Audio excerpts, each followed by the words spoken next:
The night of February 6, 1996, was quiet along the coast of the Dominican Republic.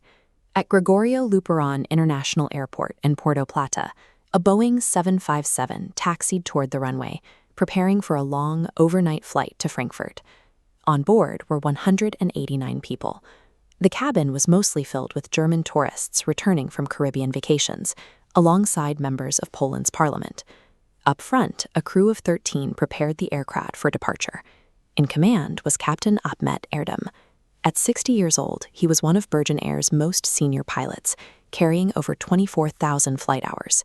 He had spent nearly 8 total years of his life in the air, with 10,000 of those hours specifically on the Boeing 757. The aircraft lined up on runway 08, and the engines throttled up to full takeoff power. As the plane accelerated into the dark, First Officer Aykut Gergen monitored his airspeed indicator. At exactly 80 knots, he made the standard call-out. But when Captain Erdem looked at his own instrument, the needle remained at 0. A dead airspeed indicator during a takeoff roll requires an immediate response. Abort the flight. Standard safety procedure dictates applying the brakes and exiting the runway. Instead, Captain Erdem asked the first officer to read the speed from the working gauge and continued the takeoff. By relying on the first officer's screen to bypass a confirmed mechanical failure, the captain removed the final safety net before leaving the ground. The Boeing 757 lifted into the night sky with a known instrumentation error. The route of that 0 speed reading started weeks before boarding. This specific Boeing 757 had been sitting idle on the Puerto Plata tarmac for 25 days, exposed to the tropical elements. Whenever an aircraft is grounded for an extended period, ground crews are required to slide bright red covers over the Pitot tubes, the small cylindrical sensors near the nose that measure airspeed. 2 days before the flight, maintenance performed an engine test, removed the covers, and failed to replace them. This left the hollow metal tubes exposed to the local wildlife. The area was home to the mud dauber, a species of wasp that seeks out narrow, dark, cylindrical cavities to build its nests. To a mud dauber, an uncovered pitot tube is an ideal nesting site. During the plane's grounding, a single wasp crawled inside the captain's primary sensor and began packing wet mud into the hollow metal interior. A 115-ton jet had been neutralized by a few grams of mud and a primitive biological instinct. Airspeed is measured by capturing the pressure of air as the plane moves forward. This ram air pushes against an internal pressure sensor, which translates that physical force into the speed readings seen in the cockpit. The mud dauber's nest created a physical seal near the opening of the captain's sensor. This blocked new air from entering and trapped a pocket of sea-level air against the internal sensor. When the Boeing 757 began to climb, the air pressure outside the aircraft dropped significantly. Inside the sealed tube, the trapped air remained at sea-level pressure.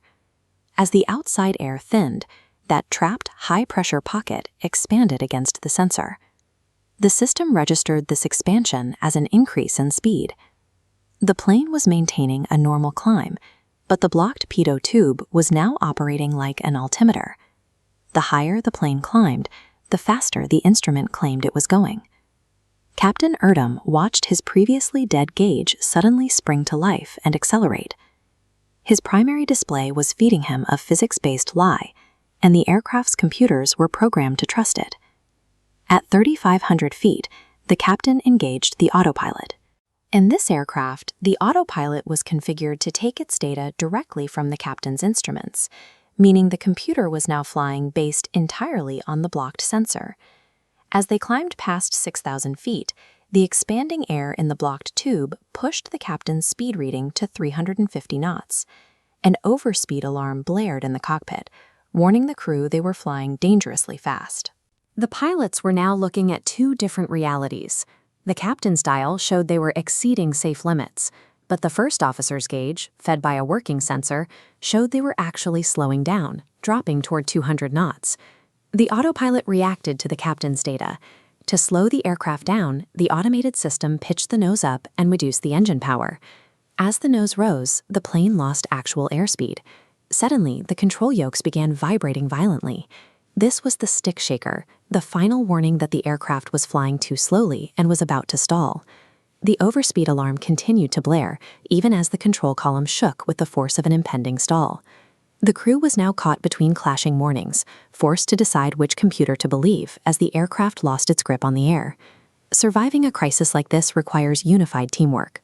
But in the cockpit of Flight 301, the seniority gap between the veteran captain and his junior officers created a significant barrier to communication.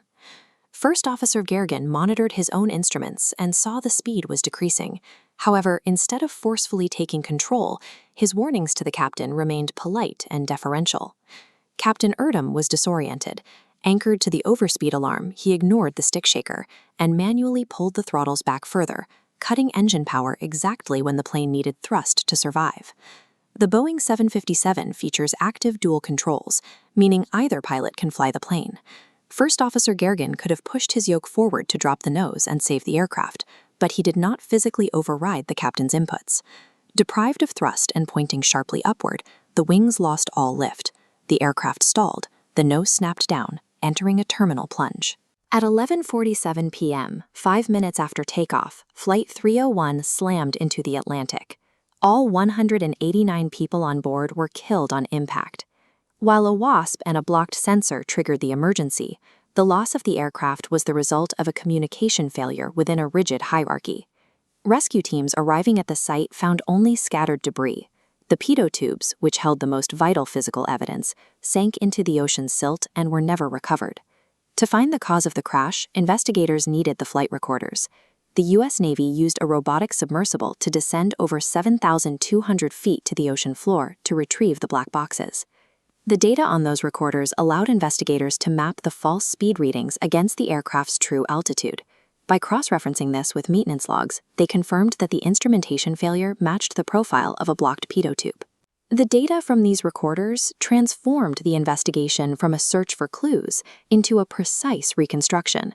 It revealed exactly how the conflicting signals had influenced the captain's choices in the final 5 minutes. Birgenair went bankrupt within months, but the tragedy led to a global overhaul of pilot training. Airlines changed their hierarchy protocols. Junior pilots are now trained to be assertive. If a captain makes a life-threatening error, the first officer is required to clearly state the problem and, if necessary, physically take control of the aircraft. Modern training simulators now include specific scenarios for blocked sensors and contradictory alarms to ensure crews can communicate through the confusion.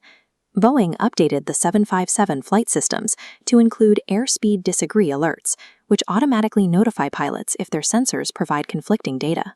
On the ground, the industry adopted bright red, highly visible PO covers as a mandatory standard, ensuring they are nearly impossible for ground crews to overlook. Modern air travel is safe because it is informed by past failures. A microscopic error by a wasp led to a significant leap in how we design aircraft and how pilots work as a team.